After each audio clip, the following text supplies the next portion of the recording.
kelompok 5 akan mempresentasikan tentang analisis Customer Relationship Management dalam meningkatkan loyalitas di Bank Perekonomian Rakyat Syariah atau BPRS Suriah. Pertama, kita akan membahas tentang profil singkat BPRS Suriah. Yang pertama yaitu visi. Visi BPRS Suriah yaitu menjadi BPRS yang kompetitif, efisien, dan mampu memenuhi prinsip kehati-hatian, serta mampu mendukung sektor real secara nyata dengan memperluas jaringan pemasarannya dan pembinaan sumber daya insani yang profesional dan berintegritas. Selanjutnya adalah visi BPRS Suriah. Yang pertama adalah ikut membangun ekonomi umat. Yang kedua, menyediakan produk-produk perbankan syariah yang akuntabel atau terpercaya. Yang ketiga, pertumbuhan bank secara optimal. Yang keempat, memelihara hubungan kerja yang baik. Selanjutnya adalah nilai-nilai syariah yang diterapkan oleh BPRS Suriah. Yang pertama ada religiusitas yang berakhlakul karimah. Lalu yang kedua ada keutuhan, di mana BPRS Syariah memiliki loyalitas yang tinggi, amanah, transparan, dan memenuhi peraturan-peraturan yang berlaku. Lalu yang ketiga adalah ada customer oriented yang memudahkan nasabah karena pelayanannya yang cepat dan tepat. Selanjutnya adalah segmentasi nasabah Bank Perekonomian Rakyat Syariah atau BPRS Suriah. Yang pertama ada segmentasi geografis. Segmentasi geografis BPRS Suriah terletak di tengah kota sehingga memudahkan nasabah ataupun calon nasabah dalam menemukan tempatnya. Lalu segmentasi demografisnya, sasaran nasabah BPRS Suriah adalah nasabah yang masih sekolah, sehubungan dengan BPRS Suriah yang memiliki produk tabungan simpan pelajar atau SIMPE yang dikhususkan untuk pelajar, di mana secara spesifik disebutkan bahwa sasaran tabungan simpan pelajar adalah dari kalangan TK sampai SMA yang belum mempunyai KTP. Selanjutnya yaitu program CRM yang ditetapkan BPRS Suriah Kudus. Yang pertama, aplikasi mobile banking dengan fitur syariah. Layanan mobile Android dari BPRS Suriah memanfaatkan smartphone Android dengan aplikasi khusus dan printer portable yang terhubung melalui Bluetooth. Layanan ini dirancang untuk meningkatkan kualitas pelayanan dengan mendatangi lokasi nasabah seperti pasar, pusat perdagangan, instansi pemerintah dan swasta, serta pusat kegiatan masyarakat lainnya. Yang kedua, program loyalitas. BPRS Suriah Kudus mengadakan program loyalitas gebyar undian tabungan ukhuwah yang bertujuan untuk meningkatkan loyalitas nasabah dan mendorong budaya menabung sesuai prinsip syariah. Program ini memberikan poin undian kepada nasabah berdasarkan saldo tabungan yang mereka simpan. Poin-poin tersebut diundi secara berkala dengan hadiah menarik seperti barang elektronik, motor, hingga hadiah umroh. Yang ketiga yaitu layanan pengaduan syariah. BPRS Suriah Cabang Kudus belum menyediakan layanan pengaduan melalui chatbot syariah. Namun, nasabah dapat menyampaikan pengaduan melalui beberapa media, seperti secara lisan dengan menghubungi call center di nomor 081 5656 3070 atau mendatangi cabang BPRS Suriah Kudus. Selain itu, pengaduan juga dapat disampaikan secara tertulis melalui pesan WhatsApp di nomor yang sama atau melalui email ke bprs_suriah@yahoo.co.id.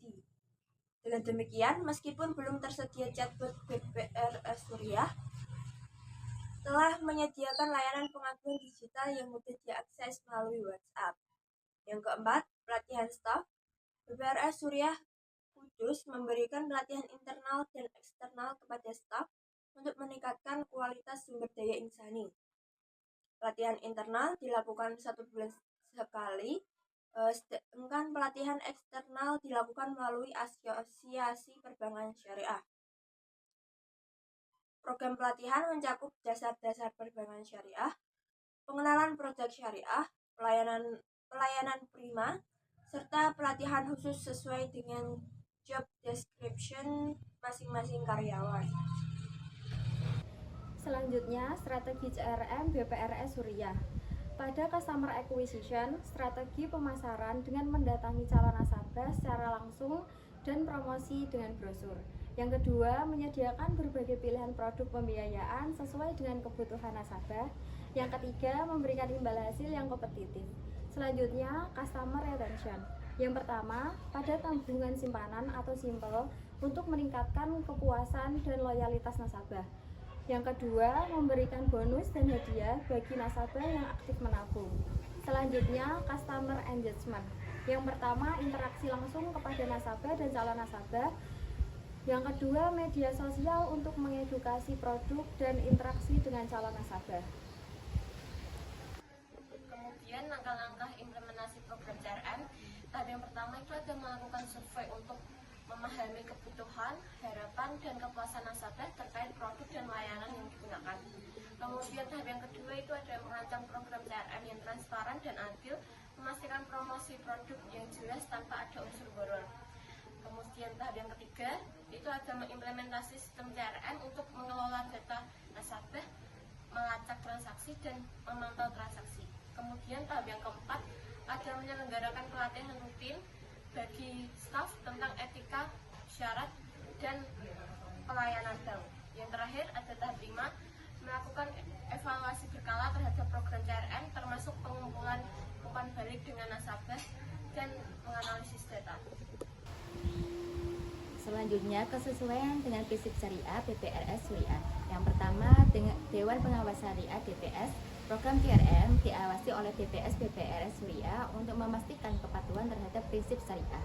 Yang kedua, fatwa DSN MUI, produk dan layanan BPRS Syariah mengikuti fatwa DSN MUI terkait transaksi syariah.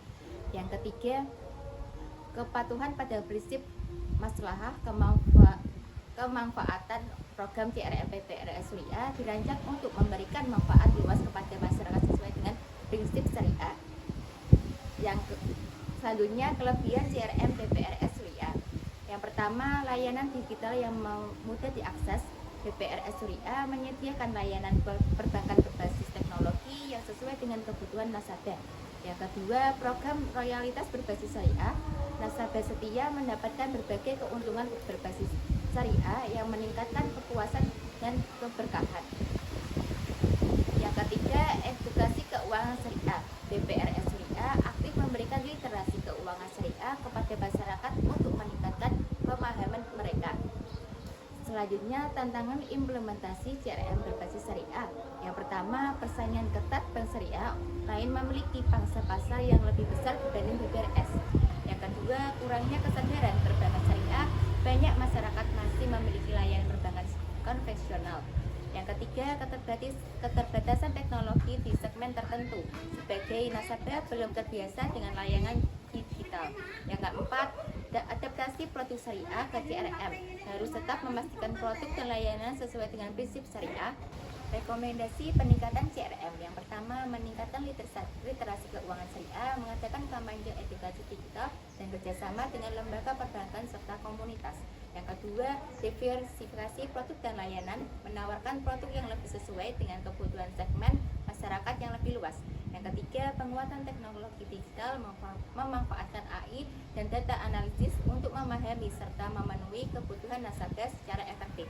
Yang keempat, strategi pemasaran yang lebih inovatif, menggunakan promosi dan insentif berbasis syariah untuk menarik lebih banyak nasabah.